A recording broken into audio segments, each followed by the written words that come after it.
Evening, everyone, and welcome to our Facebook Live event, COVID-19 Vaccine, Myths and Facts. With us this evening, we have two experts from BJC Healthcare. We have, first of all, Dr. Stephen Player. Dr. Player is a trained pharmacist and the Vice President of Diversity, Equity, and Inclusion at BJC Healthcare. And also joining us, we have Dr. Hillary Babcock from Washington University School of Medicine. She's an infectious disease specialist with BJC Healthcare. And before we jump right into questions, which we have many questions already, and I know we're going to receive more throughout the course of this evening. Wanted to just kind of introduce very quickly a framework. Obviously, the last year has been like a time warp for many of us. It's been a very turbulent year, and as we enter this phase with the vaccine distribution, everybody is starting to hopefully see this as a light at the end of the tunnel.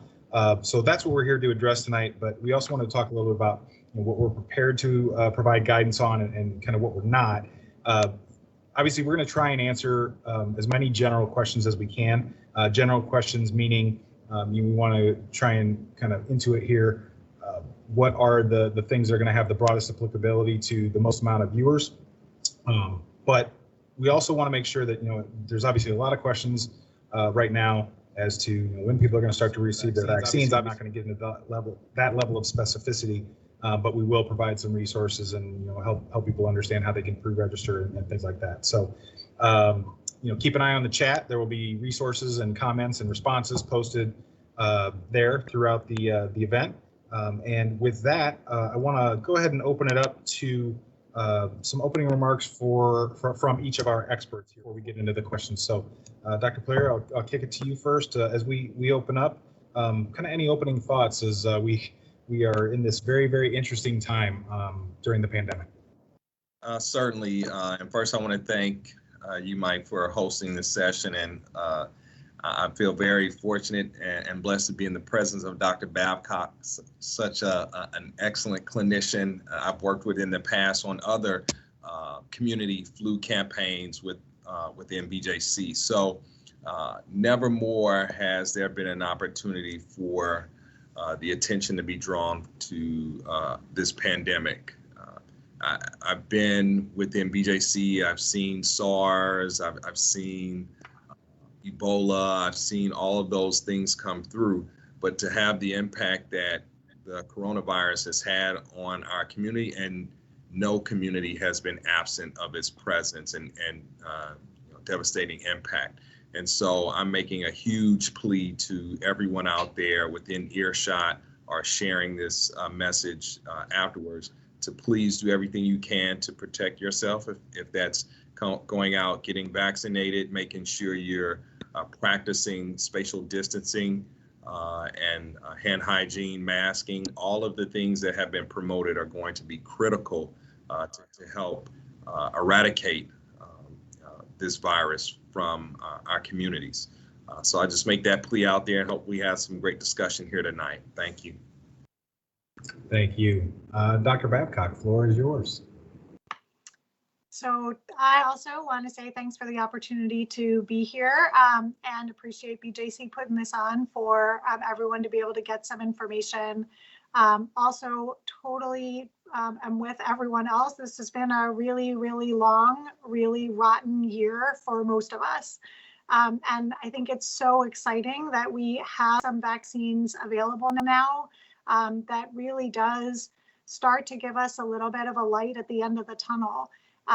These vaccines are exciting. There's a lot that people need to understand and to know to be able to make good decisions for yourself and for your family about what's right for you.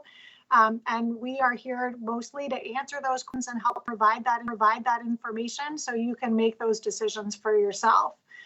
Everyone has different reasons why they're getting vaccinated, why they want to wait to get vaccinated. And we're not here to say anyone's right or wrong. We're mostly here just to give you good information so that you can make a great decision for yourself and your family. So hopefully we will meet that goal tonight. Yeah, well said, and thank you. So again, knowing we've got a lot of content to get through here this evening, and a lot of people tuning in for this, we want to jump right into it. So the first kind of category of things that we want to talk about is in the area of vaccine development. And I know in my personal life, this is one that I've been engaged in a lot of conversations with people about, just this notion of, you hear so much about the vaccine was developed in record time, which, can invite some skepticism. So Dr. Babcock, a lot of how would you respond to some of the questions about, the vaccine? Was it rushed? How was it tested? And were any corners cut in terms of how people are feeling about the safety of the vaccines? Sure. I think these are really common questions. I have said in other venues that my least favorite thing about these vaccines and the vaccine development is the name Operation Warp Speed. I really feel like this did not do us any favors. I think if we could have named it Operation Warp Safety, Operation Warp as fast as possible, doing everything right, all of these things would have been better, not to have the focus on the speed, but it's a global pandemic. We certainly wanted vaccine, safe and effective, available as soon as possible. So I'll just talk for a minute about why this was able to be developed so quickly, and how it didn't mean that any corners were cut. So there are several ways that really facilitated moving these vaccines along quickly. One is that these viruses, coronaviruses, this one that we're all dealing with now, the COVID virus, is new. But there have been coronaviruses, as Stephen referenced. There was the first SARS, there was the Middle East Respiratory Syndrome virus about 10 years ago. During each of those outbreaks, there was also a lot of work done on vaccine development for those types of coronaviruses. And while those viruses turned out not to spread as quickly and not to be as big of a global threat, so those vaccines were never brought to market, that work really laid some good groundwork for being able to move quickly when we needed another coronavirus vaccine.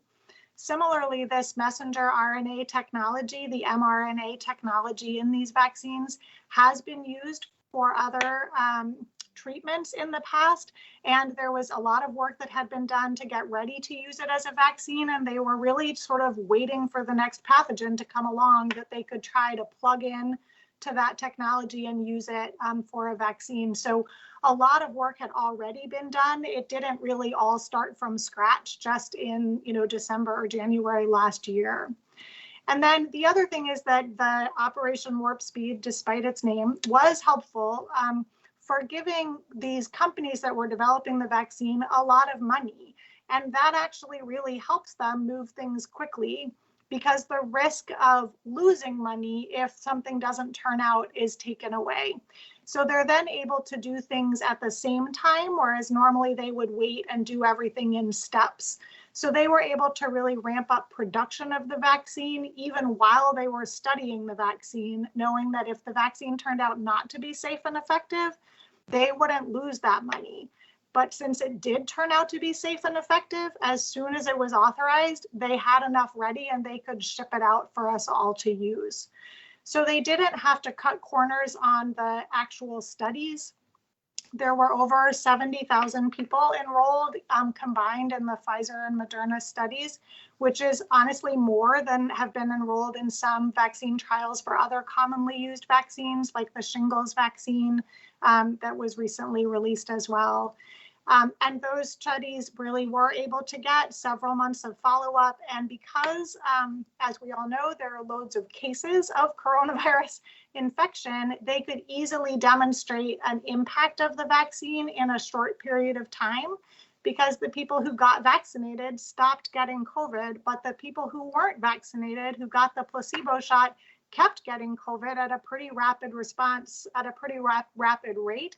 So we could see the difference and the impact that vaccine made pretty quickly. So there were actually a lot of good reasons that it could be done quickly and still be done safely. Yeah, I would add to that too, is that these studies, because of the huge investment that allowed them to move at the warp speed, as the tagline was given, they still were held to the highest standards by the FDA scientific review, by the U.S. Center for disease control centers. They still had to pass through all of those toll gates in order to be approved ultimately. And to Dr. Babcock's point about the increased number of participants in the studies, that even parlayed over into people of color, African Americans in particular, participating in these studies at greater rates than had been before. So almost 30% of the participants in the study were people of color, and of those 30%, around 20+ % of those participants were African Americans. So there was some intentional inclusion in the studies to be able to show efficacy and safety at the same time. That's great. Thank you both. The next question, and Dr. Babcock, I'll go back to you for this one to start. Will I get COVID-19 from the vaccine? That's a great question that we hear a lot as well. So vaccines work in lots of different ways, but this vaccine in particular does not have coronavirus in it. It does not have a whole coronavirus. It doesn't even have a weakened version of a coronavirus. This vaccine has a little messenger protein that goes into your cells and tells your cells to make one protein, one tiny little protein from the whole coronavirus itself for your immune system to react to. So you cannot get coronavirus infection from this vaccine. That's a standard question, as Dr. Babcock mentioned. Every year when we do even the seasonal flu vaccination program, and understandably, people would just want to appreciate, what does this mean that I am committing myself to? Am I subjecting myself to the potential for introducing something deleterious to my system? And it's not the case. It's been vetted, it's been proven, it's been tested, and the safety and efficacy, it's passed all those toll gates. So. Perfect, thank you. The next question, Dr. Player, do I get to pick the brand of vaccine I receive? And I guess the unspoken follow-up question to that would be, should that concern me? So I'll start with the second. No, it should not concern you, as we both shared here a moment ago, that the safety and efficacy is proven. And as far as do individuals get to pick their own vaccine, no, that is not an option. As we hear broadly communicated across all news networks, seemingly on the hour, every hour, trying to get more vaccine in to support the vast distribution, broad distribution across the country. It will depend on where you're getting your vaccine and what allocation they were able to secure.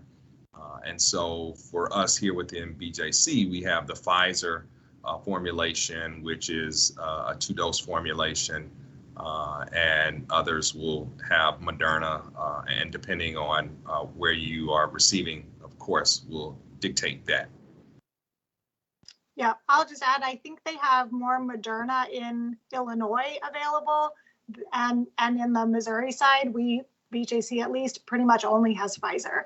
So it depends a little bit, not just on what hospital or healthcare system you may go to or where your doctor is, but like what state you're in and how they're deciding to allocate the vaccine. And that's why nobody gets to pick, because it's pretty much whatever is there when you get there. That's what you should take because it's available. And I'm assuming one of those next questions, not to jump ahead, Mike, is that, are both those formulations 2-dose formulations? And so to that is yes, they both are 2-dose formulation. The Pfizer, typically you get 21 days after the first administration, and the Moderna is typically 28 days after you receive the first vaccination. Great. We got a question coming in from the live audience. So this question, I'll throw it open to whoever wants to jump in on it. How does the vaccine work if you are an asymptomatic carrier? Should I get an antibody test first? So the studies that were done probably included some people that had asymptomatic infection because they didn't get tested unless they had symptoms. So you don't need a test, you don't need an antibody test. If you have had COVID infection prior, either with symptoms or without symptoms, it's still recommended that once you're recovered from your infection and you're out of isolation, that you go ahead and get the vaccine as well.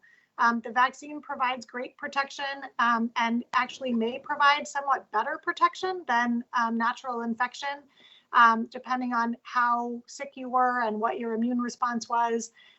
So it is recommended for everyone, regardless of whether you've had it or not. So to be completely clear from the question, you do not need an antibody test before you get the vaccine. And I'll just add that most of the commercially available antibody tests look for an antibody against a specific protein that is generated when you have natural infection with COVID and is not part of the vaccine. So many of the antibody tests that are available will still be negative even after you got the vaccine, even though you had a great antibody response and even though you are fully protected. So if you do end up getting an antibody test for some reason after the vaccine, don't be worried if it's negative. You're still protected. It's just a different antibody than the one that's being measured by the test. Perfect, thank you. Going to lump a couple of questions here together, but it's about, there's questions about what are the side effects of receiving the vaccine, how common are they, and then I just kind of anecdotally from your points of view, what feedback are you hearing from patients and members of the community who have received it? Yeah, Dr. Babcock can probably answer better than I can, being a active practitioner in the space, but similar feedback from seasonal flu vaccinations, right? Soreness at the site of injection, mild, headache, body ache, and sometimes we hear folks say, I think whether it's a seasonal flu or, the COVID vaccination, I got the flu from the shot. I broke out and, my temp went up and, all these other typical symptoms. And that is mostly due to people who may not have known they already had something going on in their system prior to getting that vaccination.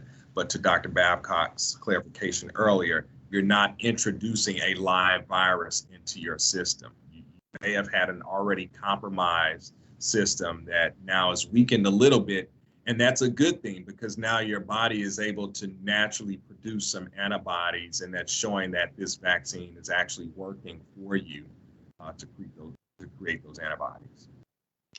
I think we've talked a lot internally at BJC to let people know that those kinds of side effects are common, that you may have the sore arm, you may have some low-grade fever, you may feel achy.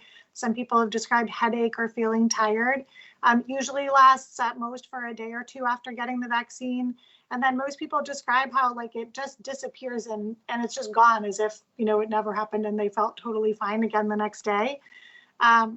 And I've spent so much time telling people that that's okay and it means your immune system is working and revving up that now I've gotten questions from people saying, wait, I did not have those symptoms. Am I still protected? and you are. The vast majority of people probably won't have any of those side effects. That's fine too. But if you do have them, then that's what it means.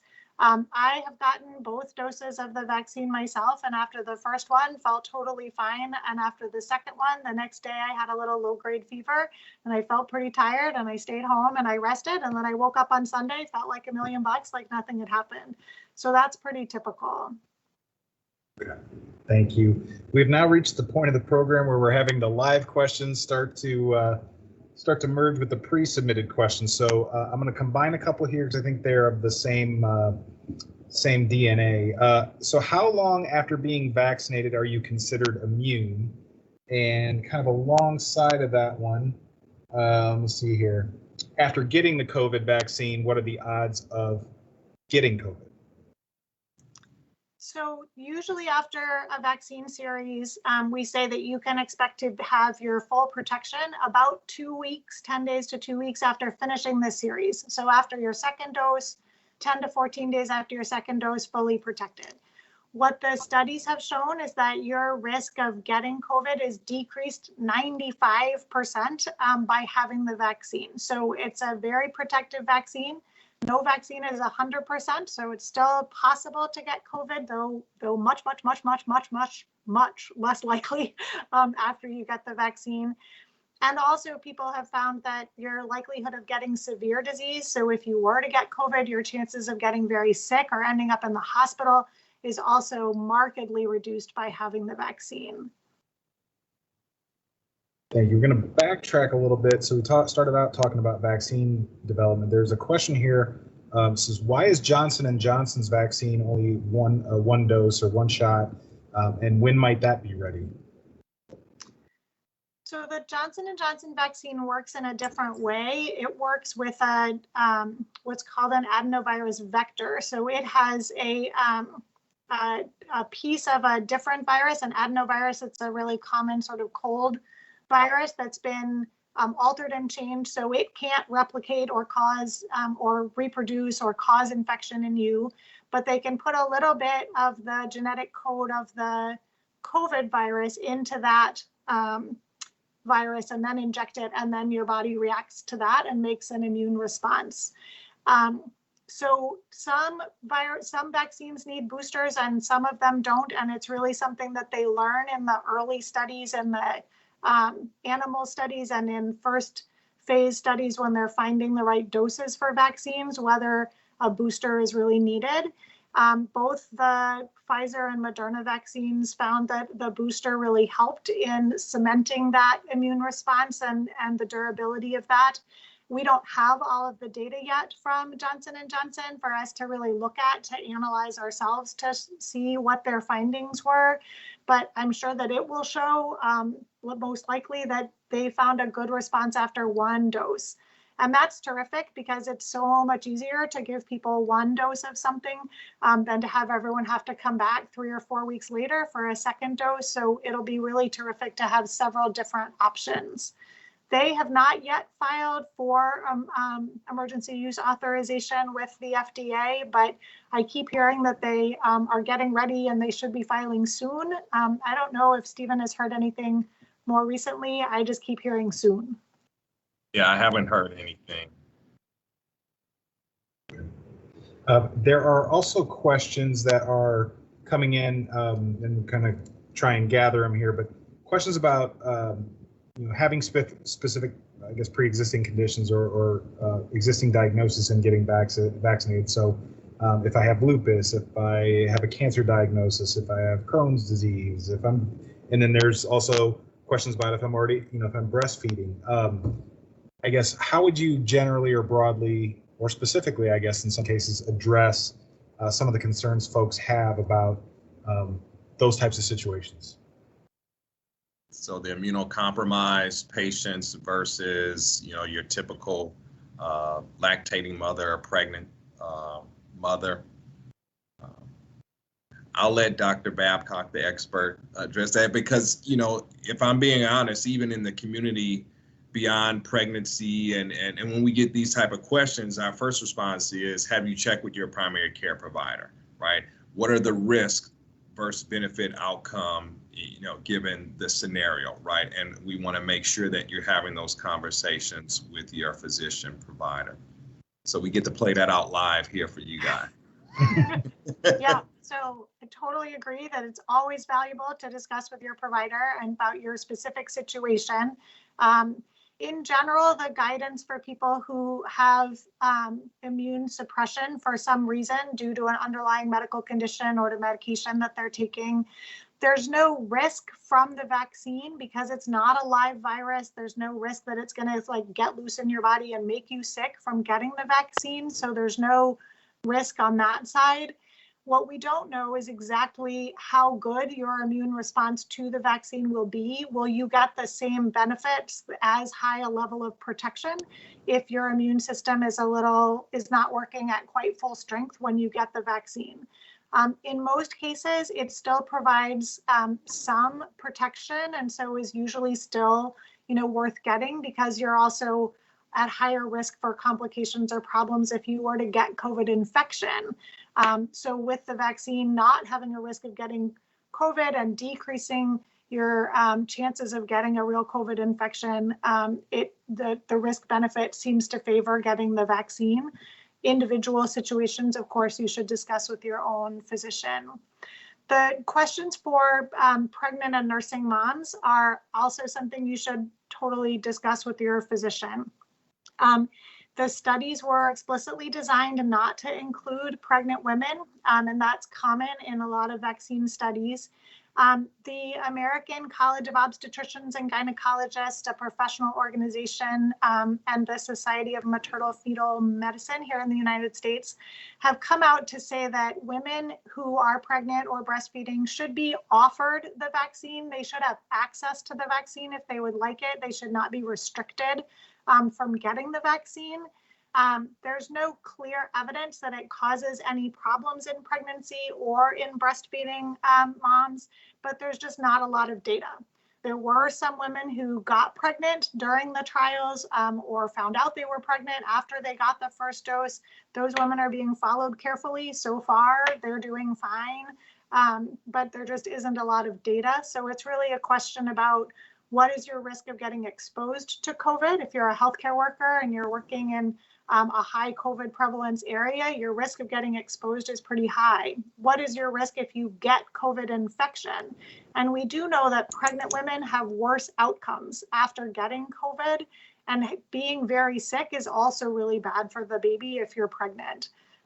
So there is risk if you don't get the vaccine potentially as well. So it's really a lot of factors to be discussed and to think about what is best for you in that situation. Okay, thank you. I have a question coming in about, and I know this has been a hot topic in the news lately as well, the new variants from the UK, from Brazil and South Africa. Will these vaccines protect against the new strains of COVID? And then there's also a subsequent question about is this kind of a quote unquote one and done scenario in terms of getting vaccinated, or is this a annual shots and boosters scenario? It is a virus, right? And viruses are living organisms that mutate and change, which is why we get a seasonal flu shot every year. The formulations change. There are some early indicators like we're seeing now that will help the manufacturers and the CDC, FDA, and the Institute of Health all over, come together and coalesce on what that formulation should be for that upcoming season, flu season, right? And so, correct me if I'm wrong, Dr. Babcock, that's TBD to be determined. To be honest with you, the ability for coverage for these new variations that are coming out. We do know that by getting vaccinated and building your immunity, you're less likely to have more negative impact, if you do obtain it. So, Dr. Babcock, I'm sure you can provide more detail.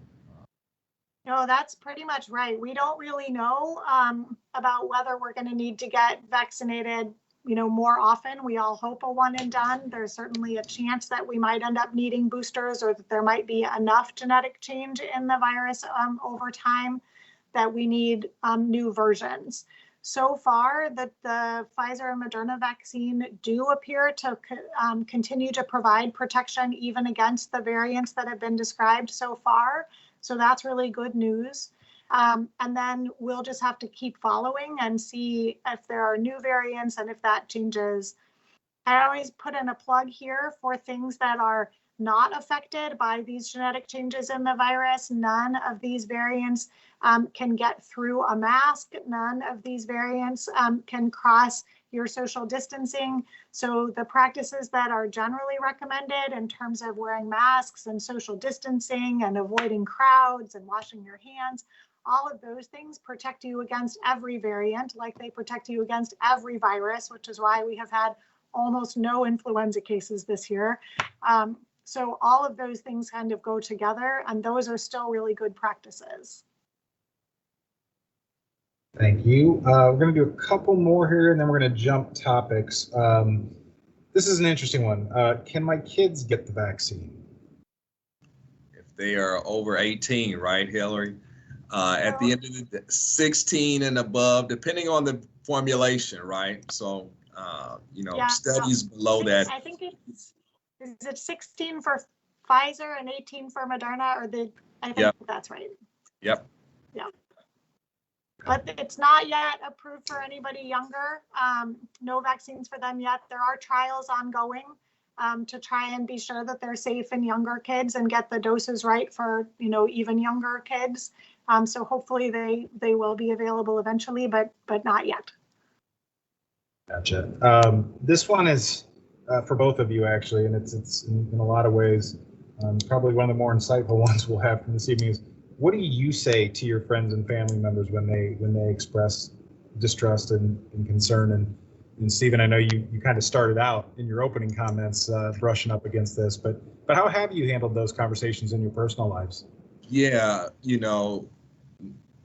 this is a very interesting topic because it goes beyond just vaccination, just healthcare in general.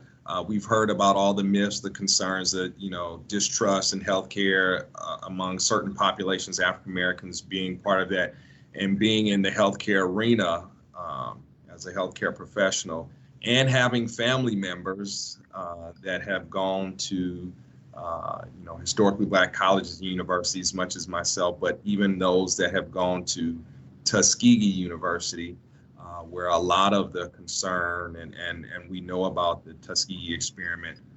And so I have family and friends on both sides of the aisle, when it comes to this. At the end of the day, I shared to them just like this. Not only am I looking to protect myself and my family within my bubble, within my household, but even those I interact with, my wife and kids are looking to be vaccinated. I've helped my mother sign up and register to be vaccinated. I would never put myself or those that I love most in life ever in any position of harm or hurt. And so, healthcare professionals in general, we're called to a higher degree of commitment to first do no harm, right? And so I truly live that in what I do every day. And so I always encourage individuals that are healthy, it's the right choice. I would never offer something that I myself would not be comfortable doing. And so I work within my circles of trust and influence in that, and hope that has the ripple effect beyond just my most immediate loved ones. Yeah, I think that's a great answer, because I think that the way that we have the most impact is in those circles of trust and places where our voices can be a trusted advisor. I also tell my friends and family that if you would ask me in October, are you going to get these vaccines? My answer was, I don't know. I have to see. We've all heard about the politics around them. We all heard about the, warp speed and the rushing of the vaccines. And I said to everyone, I have to see the data. I have to see what the FDA says and what the advisory committees say and what the CDC says. And, we'll see. Once we have the data and we know what we're looking at, then we can make a decision. And now I can tell them that I feel very comfortable. I have friends and colleagues on those advisory committees. I trust them implicitly. I know how much they care about the advice that they give and the rigor that they apply when they're looking at that data. And now I feel very comfortable recommending the vaccine to friends and family. And I can tell them that, I've gotten the vaccine. My husband is a doctor and he's gotten the vaccine, and I enrolled my kid and my teenager in a study to try and get him vaccinated sooner, even though he may have gotten placebo, who even knows. But so I'm pretty committed to trying to get us all the vaccine. And to Dr. Blair's point, I wouldn't be trying to do all that if I thought there was risk. I wouldn't put myself and my family at that kind of risk if I thought that was not a safe way to be going. So I think it's both the advocacy around sort of the facts and being sure everyone has the facts that they need, and then also the role modeling of what you do for yourself and being able to speak to what your reasons are for why you would do that. Thank you. We're going to do one more of these, and we're going to kind of go to where we're headed in next steps with the vaccine. But this one is, again, a very common question, but seems to evolve constantly.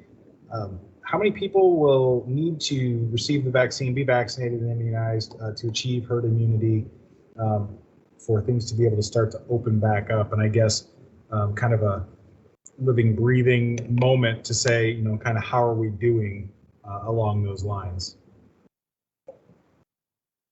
I think we don't know exactly what the herd immunity threshold is going to be for this virus, for this vaccine.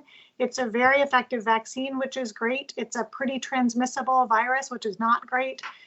So probably we are talking about population level coverage in the 80% range before we could say we think we're in a pretty good spot. That is going to take a while to get there, to get everyone vaccinated. There are supply constraints, there are distribution and rollout constraints. I'm sure we'll get to talk about more going forward, but it'll take a while. And I think once we see what that impact is and see rates of infection coming down in the community, and we know that most people are vaccinated, that's when we can start talking about safely relaxing some of these safety measures that we've all been following. Yep. I heard somewhere in the range of 70 to 80, 85% of the community needs for us to reach herd immunity, right? But, you know, public health experts are going to help define that. It's going to help define that. The National Institute of Public Health and other governing bodies are going to help us appreciate that as well. All right, thank you very much. We're going to move into talking about the pre-registration and distribution processes. So, Dr. Player, what does pre-registering for the vaccine mean? Does this mean I get an appointment? It means you're on the list to get an appointment. Okay, so pre-registration means you're expressing your desire to be vaccinated. You're signing up in the portal, and when your number is called, you'll be contacted. It takes you through all the pre-screening registration processes so you can get into the queue to receive your vaccination. And so we know there's portals or access points to several different places and spaces where you can receive that. And, you know, I think Dr. Babcock and I, you know, are aligned in this. Sign up for as many opportunities as you can. And once your number is called, make sure you cancel those other ones so we can free up those spots for the individual participants. But it just gets you in the queue.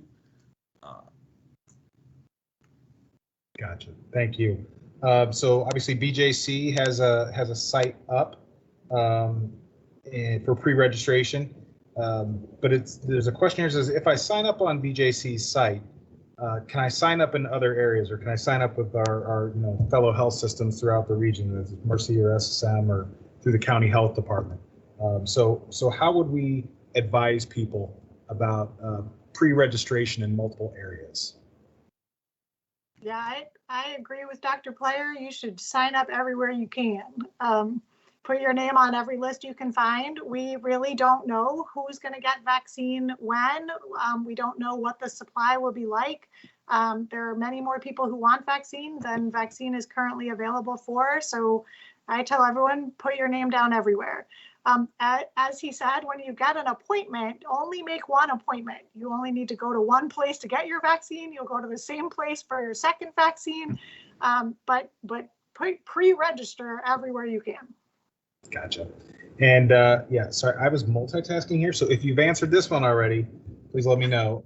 But did we address whether you can sign up multiple other people as well in addition to yourself? Have we touched on that one yet?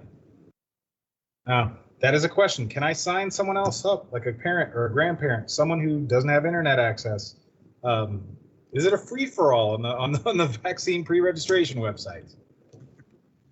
You absolutely can sign up, and please do help your less tech-savvy friends, family, neighbors, sign them up.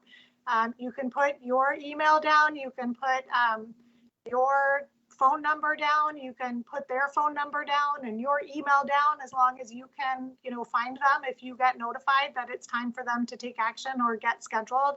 But absolutely, everyone's really rushing to make things available as much as possible. We're all, you know, working to figure out ways to really help people who are less tech savvy, don't have access to the internet, don't have or use email as frequently. So there's a lot of work going on to try and help with that kind of outreach. But in the meantime, help everyone you can to get them pre-registered as well. Yeah, and I think we might have up on the screen the links for you guys to access. BJC has been partnering with not only the regional response team, but also with Prepare STL.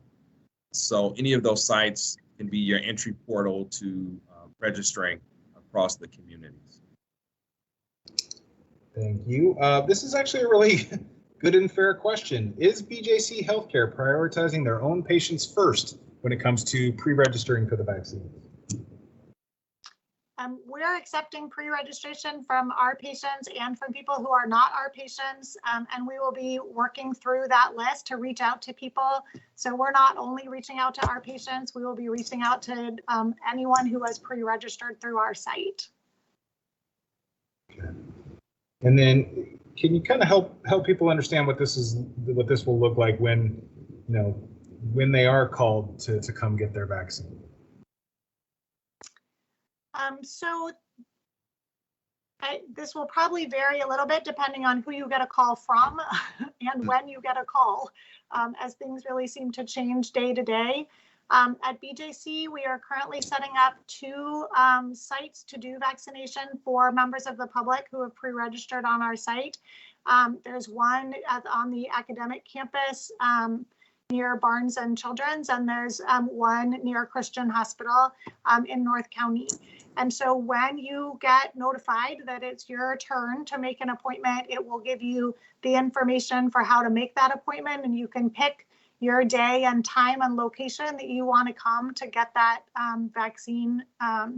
Then when you come on your scheduled time, there will be some questions that you'll be asked and some information that you'll be given, and then you'll get your vaccine, and then they'll help you schedule your second dose appointment while you're there so that you have that set up to come back in 3 weeks for your second dose.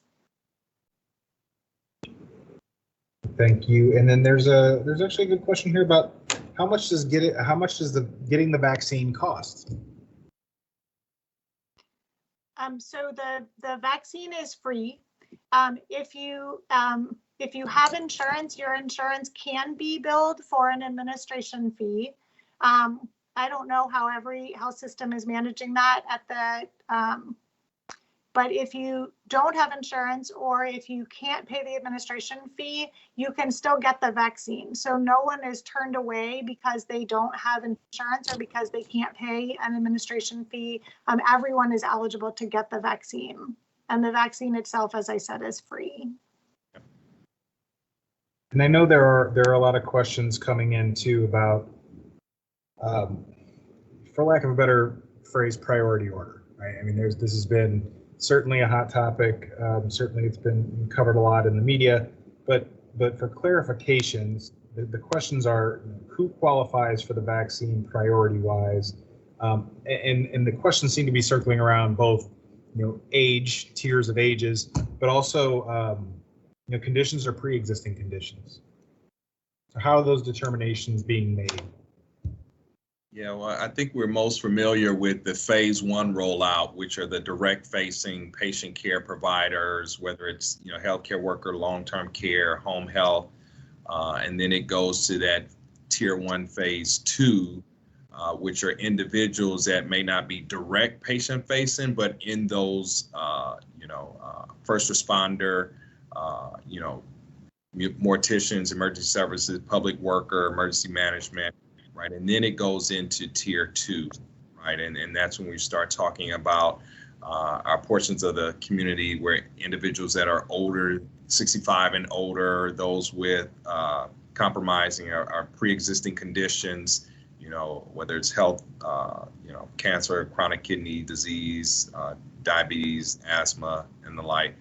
And then it goes down to tier 3 in that 1B. That's when we're starting looking at, the schools, child care, infrastructure, and things like that. It is a little different by state. So the Dr. Player just beautifully laid out the Missouri prioritization scheme. In Illinois, the 1B is actually everyone over the age of 65. And and a whole list of job titles, and doesn't have the prioritization of people under the age of 65 with specific pre-existing conditions. Those come in the next tier. So it does vary a little bit by state. If you do the online pre-registration on the BJC site, it'll ask you what state you are in, and then it'll ask you the right questions for your state to put you in the right prioritization group. So it'll kind of guide you through that on the pre-registration site. Thank you. The last one in the pre-registration distribution section that I have in front of me is, and certainly this is another one where there's been a lot of coverage over the last several days. So the question is about the rate of vaccination here in Missouri. People are trying to better understand what's bottlenecking the supply, and kind of slowing, as has been reported, the rates of vaccine distribution in Missouri.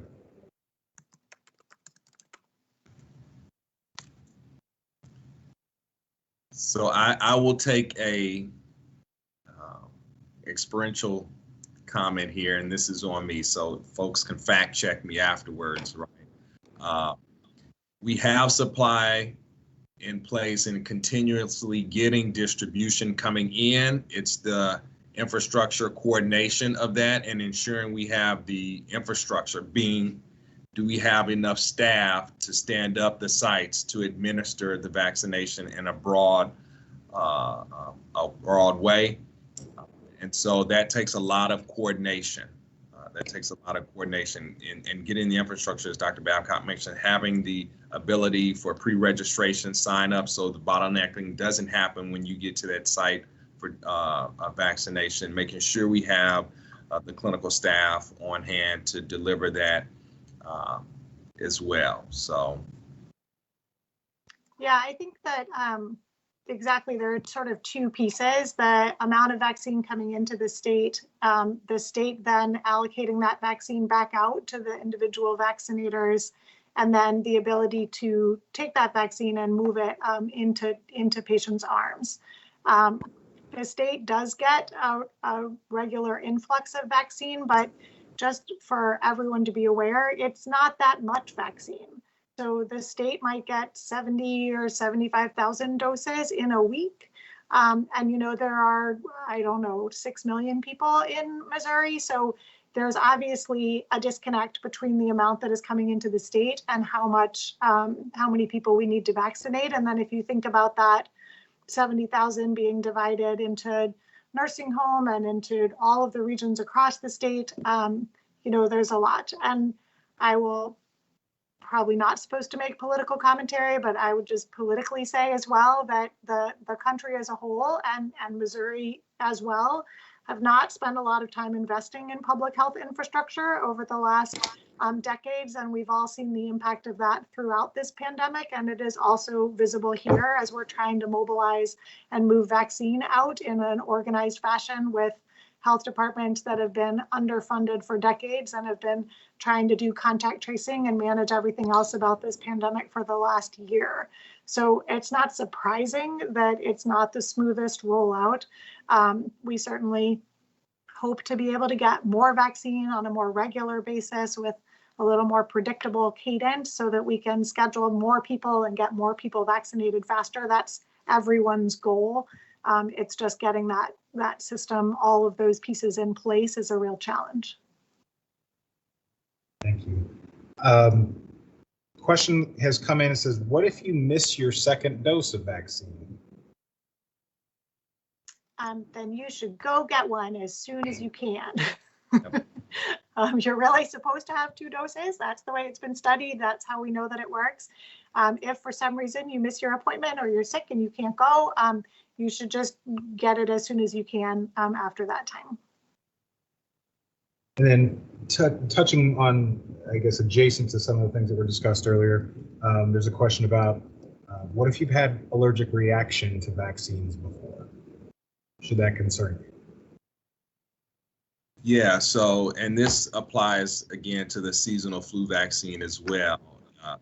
risk to benefit, right? And what was that reaction that you had? Was it a true reaction?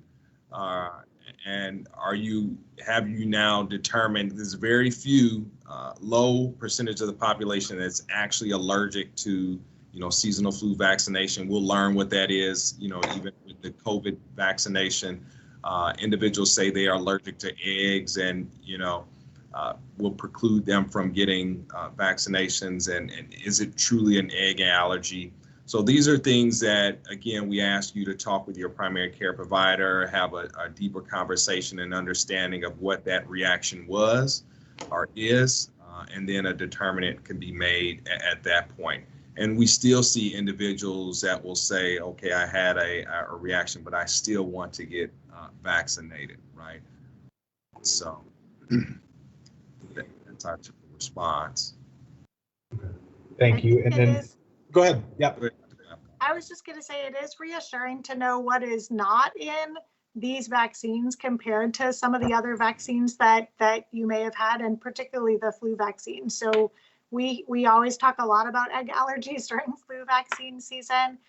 Luckily, there's absolutely no egg and no egg protein in the COVID vaccine, so that is good. There are no antibiotics, no preservatives, no thimerosal, no mercury. There's nothing like that in the COVID vaccine either. So even people that have had a reaction to a prior vaccine can talk to their doctor about, again, how severe was that reaction? Is it any possible cross-reactivity with ingredients that are in the two vaccines? Because there's not a lot of overlap in the ingredients in this vaccine compared to the other ones that are available. So many of those people may be able to still safely get vaccine, even if they've had a reaction to something else in the past. If you have a reaction to this vaccine, then you should not get your second dose of the vaccine if it's a severe reaction. The sort of side effects we talked about before, very common, fine to go ahead and get your second vaccine. But of course, if you have a severe allergic reaction, then you probably won't get your second dose of this one. Well, and that's a good segue, because another one of the questions that's come in is what, if anything, do we know about those who've had a severe reaction to this vaccine? Right? There's been scattered news reporting, and people are just wondering if there's anything that we've learned from those who may have had a severe allergic reaction to this vaccine. So it does look like the people who have had a severe allergic reaction to this vaccine tend to be people that have had severe allergic reactions to something else in the past. Not all of them, though. And there are people who have had allergic reactions to other things that do not react to this vaccine. So I think we don't really have a great picture of exactly what makes someone high risk for a severe reaction to this vaccine. Like I said, if you have had severe reactions to other injectable medications or other vaccines, then it is recommended that you stay for 30 minutes. Everyone is recommended to stay for 15 minutes after their shot to get observed, to be sure they don't have any trouble. If you've had severe reactions, we'll keep you for 30 minutes to be sure.